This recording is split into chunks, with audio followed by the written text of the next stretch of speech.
This is an interview for the Oral History program at the Institute for Latino Studies at the University of Notre Dame.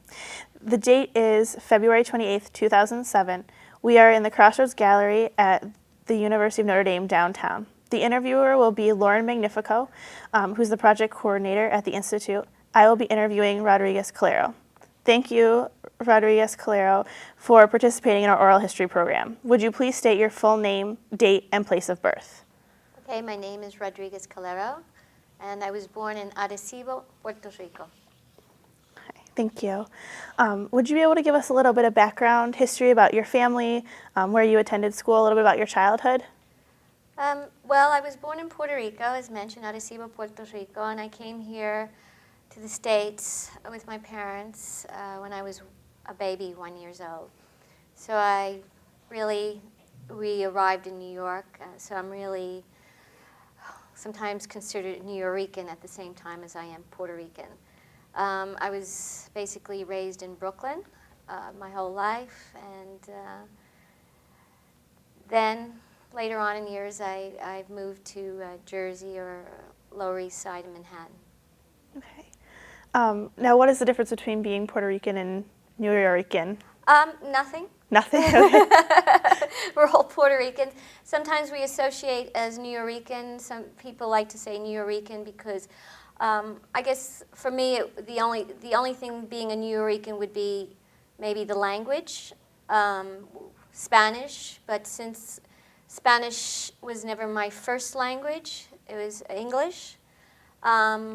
So the Spanish I just learned on my own, incorporated, and the Spanish I speak is poor. It doesn't mean any other Nuyorican speaks poorly, but for me the difference is the language. So my main language is English.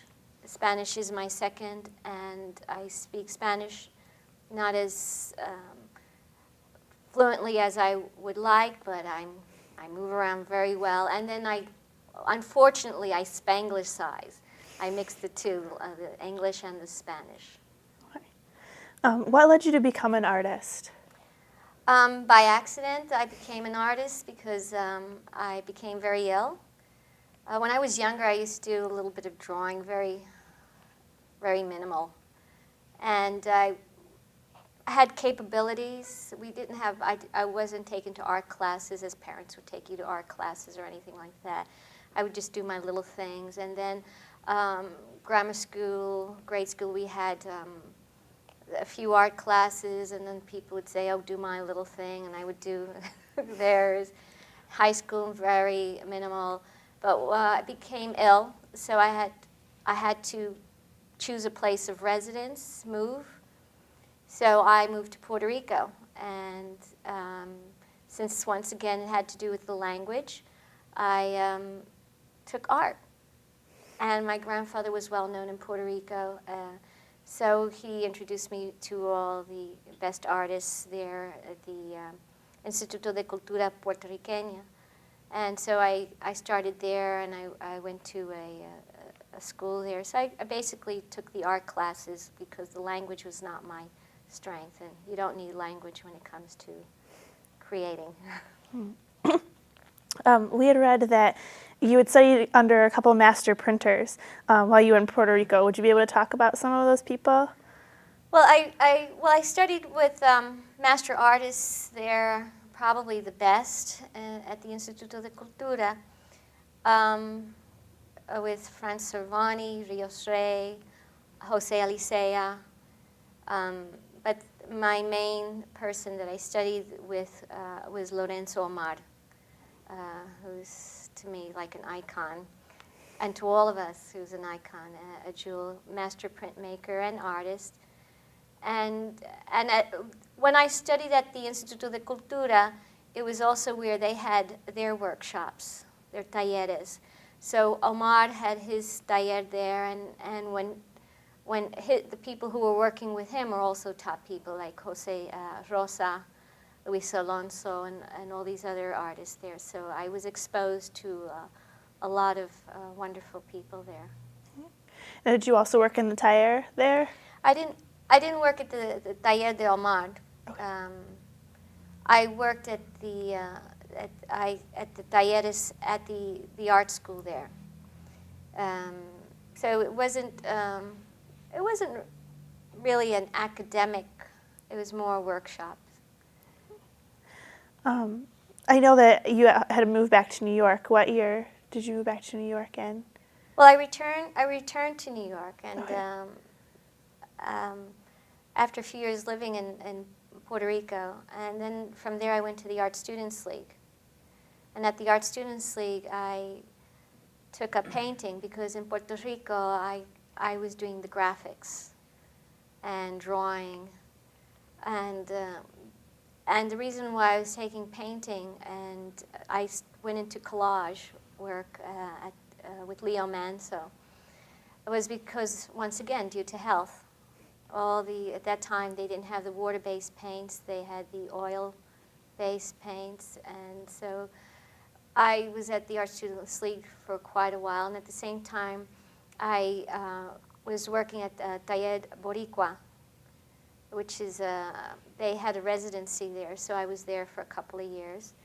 And Art Students League, Taller Boricua, and then I was fortunate to receive the Art Students League's big scholarship. So I was forced to go to Europe, and the regulations for accepting the scholarship was to go to Paris, stay single. So I endured that. And I went to Europe, but I actually lived in Spain because I wanted to improve on my Spanish. So that's why I went there. Okay. You mentioned the Taller Boricua. Could you maybe talk a little bit about that taller and what you did there, and then what their role in the art community is? Well, I really had a residency in Taller Boricua, and so I basically did my own work. I was given a little space, and I was doing collage and painting. The time that I was there, it wasn't doing the silk screens, which they are really known for. So they were, at that time, at the community, they were giving artists residency spaces so that they could have on their own. And anything that had to do with the community, or if there was anything working with community, I would always go in because it's, to me, a priority. Not only did I do things in El Barrio, Spanish Harlem, but I also worked in a gallery on the Lower East Side, or Losaida, which is also a non-for-profit organization, and did a lot, or does a lot, for the community, which is very important. Okay. Would you also talk about the shows that you had there? At Taller Boricua? Yes. Well, I've showed there at various points in my career, which I'm really grateful for. And basically, they varied. But it was always showing paintings or collage. And to me, it's always very important, especially showing at the Taller, really any place, because I find that the community is very receptive to the works, and I think that's my main audience of always trying to capture, is having community people come in and relating, associating, how should I say, being inspired to look at art and maybe take the forward step of going out and seeing more art, which sort of goes back to being in Puerto Rico with Lorenzo Omar and the whole thing of printmaking and poster making, because the importance of the Puerto Rican posters is a form of communication and really artwork. So these were very fine pieces of art being exposed to the community. And it was telling everyone in the community, the island, what was happening. But it was a form of them collecting art. So that to me was very important. And the same as my artwork. the community doesn't collect it in the sense you have a lot of or X amount of reproductions, but it makes them aware and makes them identify with art, and it relates to them. So that's another thing that I think is very important. Okay. While you were there, did you have a chance to work with Marcos Dimas and Fernando Salicrup? Salicru. Yes, I was Marcos and Fernando were the directors of the taller, and also I was there at the time with Gilberto Hernandez, also a very good artist, printmaker. Nestor Otero, who's to me is like a brother, also a fabulous artist. He's now living in Puerto Rico. I was fortunate to be there when Jorge Soto was there, Manny Vega, and I was there when Sigfrido Benitez and Jose Rodriguez were there. Okay. So I was very grateful. I had accidentally met Fernando and Marcos. That's how I wound up at the taller. I was having a show.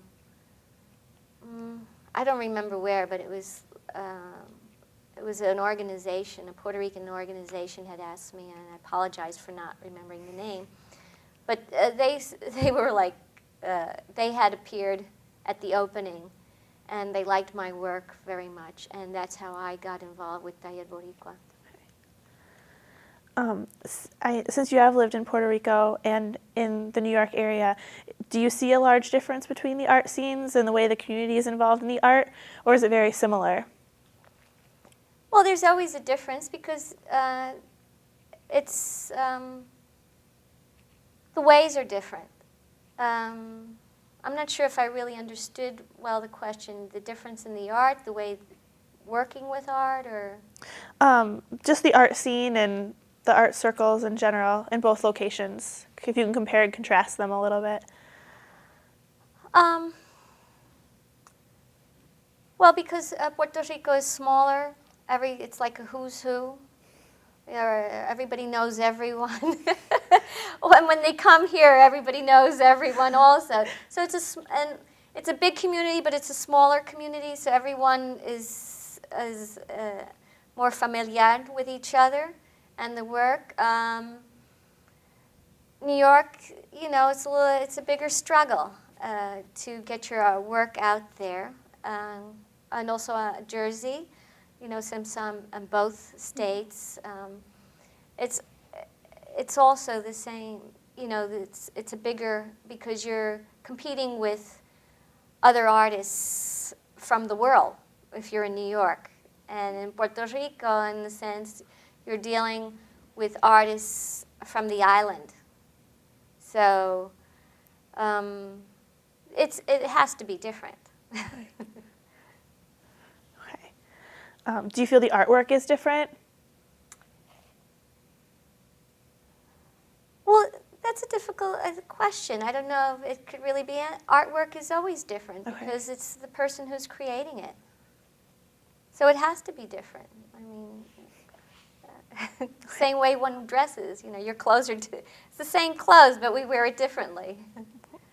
I know that you had mentioned earlier that you consider yourself a New Jersey artist. Could you talk a little bit about that, since you work both out of New York and New Jersey? Well, I also consider myself a New Jersey artist. I've had my studio there. I have my studio there for like 18 years. Jersey has been wonderful to me, showing my work, exposing my work, accepting. I've had a lot of opportunities in Jersey, quicker in the sense than being in New York. But though I am also known as a New York artist, so I've been blessed in both places, and grateful. Would you be able to talk about your artwork now a little bit for us? Your techniques. I know that you have your own technique that you like to use. Would you be able to describe that to us and how you've developed that? Well, my paintings, to me, I've coined the phrase acrylage paintings. And in a simple sense, acrylage painting is a mixed media.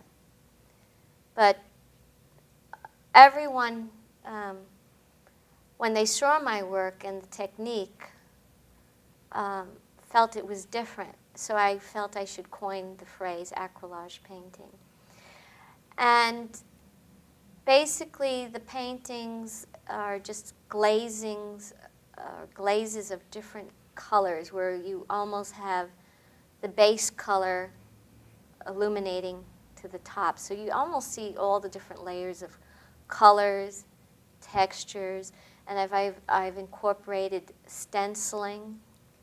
I've incorporated appropriated image or imagery,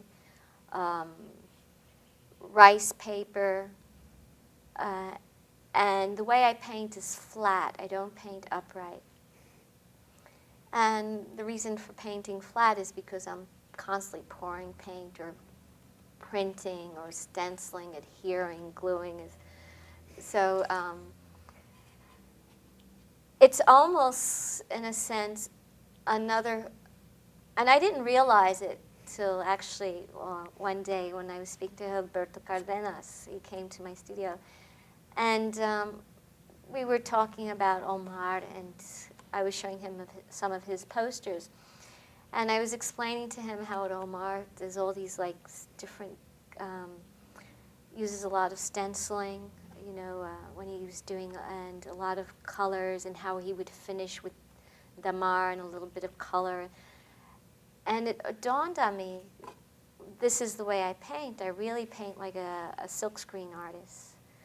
So in a sense, it's almost like a glorified print without using stencils. And the collage work, also in the imagery, is basically, which I like to say is the common man. The same thing with the collage work. The common man. I keep looking to the side because I'm looking at my works as I'm talking. But basically, all my works are social, political, cultural, humorous, especially the collage. There's a lot of humor. And that's what's nice about the collage work. It has a sense of humor. People are attracted to the imagery. But it's very identifiable. You feel like you know the person or the situation that's being shown. There's a lot of movement in the collage because of the dimension, the way the juxtaposition of the figures, the facial expressions are placed. So there's movement in the collage, and but I think in the end it's really a social, political statement. And as I said, the humor is there to attract. And with the paintings, what's nice about them is it could be the imagery, but I think it's the colors, and I think the colors, once again, are Caribbean colors. You know, though I was, once again, born in Puerto Rico, raised here, I consider myself, you know, I think I have inside me all what's warm and color that's from the island. So. Do you have goals for your artwork as far as who to reach, or? Goals for my artwork? I don't know if I understand that. You mean, do I want them to be in institutions or appreciated, or goals are that that would be nice. That's always the icing. It would be nice to have them in big places. I think the importance is that they're shown. Maybe I'm still a home-based person, but I think it's important that the artwork is shown. Doesn't matter where.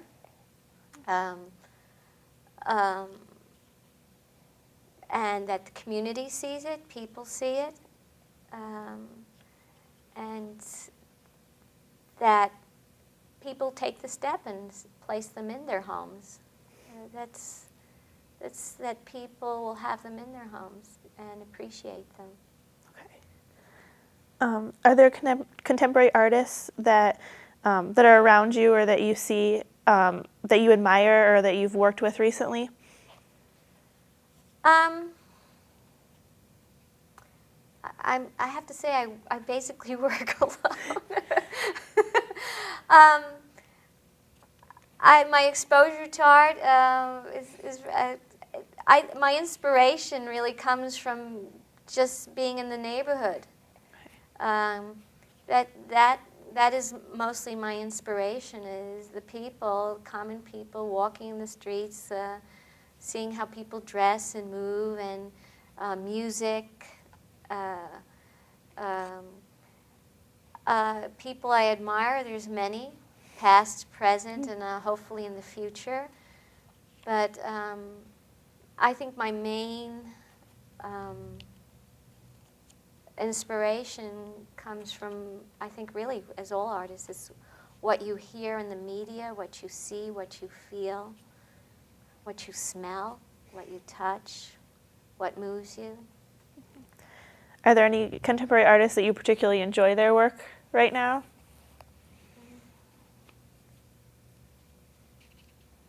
I'm sure there is. Trying to think.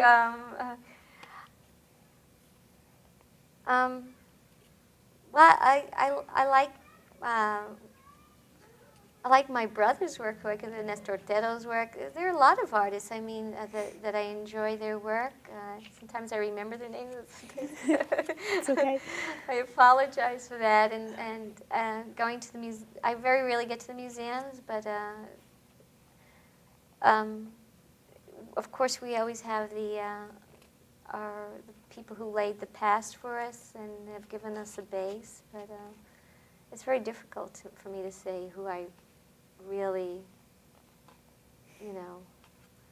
I don't think I'm sure subliminally I might be influenced, but Okay. no, I don't think I really can give rattle out names to you. That's fine. Have you thought of your work in the future as far as goals or where you see your work going, if you see it sort of staying in this area or if you want to expand? Well, everyone's work is an evolution.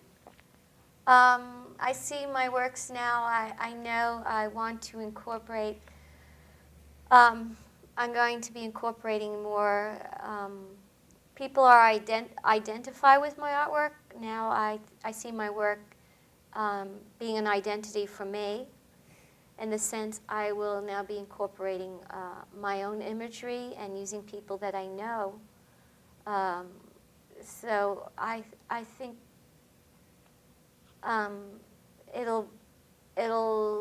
I guess it's really the point of where I am at my life.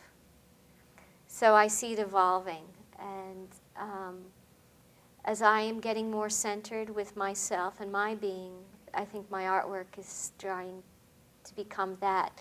So I think I'm not maybe shy or exposing myself more and using my own imagery into the works. Okay. Is there anything else that you would like to share with us about your artwork or yourself that we didn't cover? God, no, I don't think so. Okay. No. Okay. Well, thank you very much for allowing us to interview you. Well, I thank you. It's been a pleasure. Thank you, and I thank the Latino Studies for having me here. We appreciate it. So whenever you are ready. So where should I stand here? Oh God, this is probably one of these. This is a painting, Mythological Mystic. It's actually my most recent piece. And this is a style that I call Collage Painting, but this has gone a little bit further where I've adhered paper and I do a skin, a plastic skin here on the side, and I've placed laser prints, appropriated image, stenciling all along here, and this is like pressing, getting an impression of another, like a, what do you call it, an impression of what's the word? Well, it's actually an impression. I got an impression of the paper. So it's a lot of glazing here. And also, this is going into figures. I wanted to do, trying to work on a series of nudes. So this is the point where I'm starting to add more like the nude figure. And from here, I'm going to start doing my own imagery of adding my own figures in there. And it was mythological mystic is what I called it, because I had a friend come over and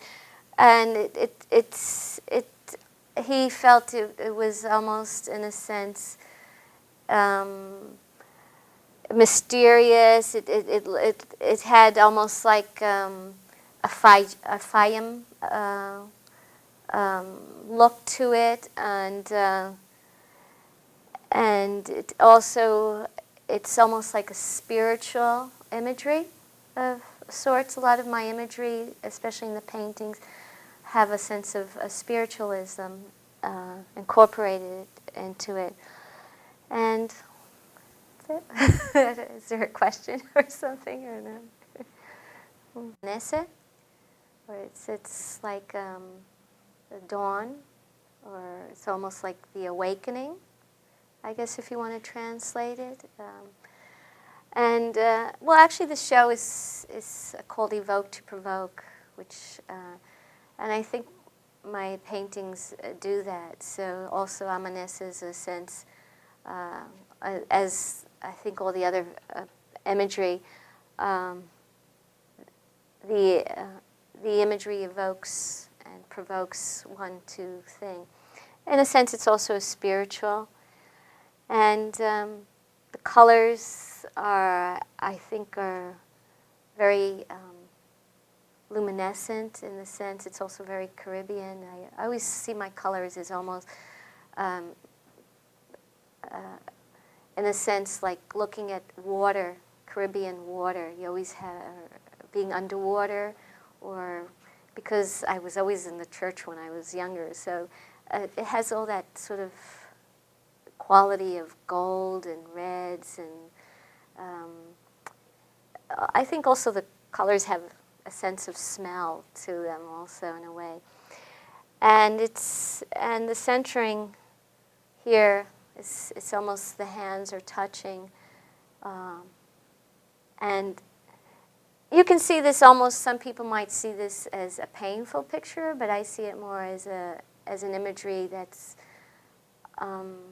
coming to terms, centering, and as you, it's once again another spiritual. The hands are placed in the center, touching the heart, which is the sense, the focal, but the head, the facial is looking upwards, up to the heaven, sky, or to one's own centering of awakening. So.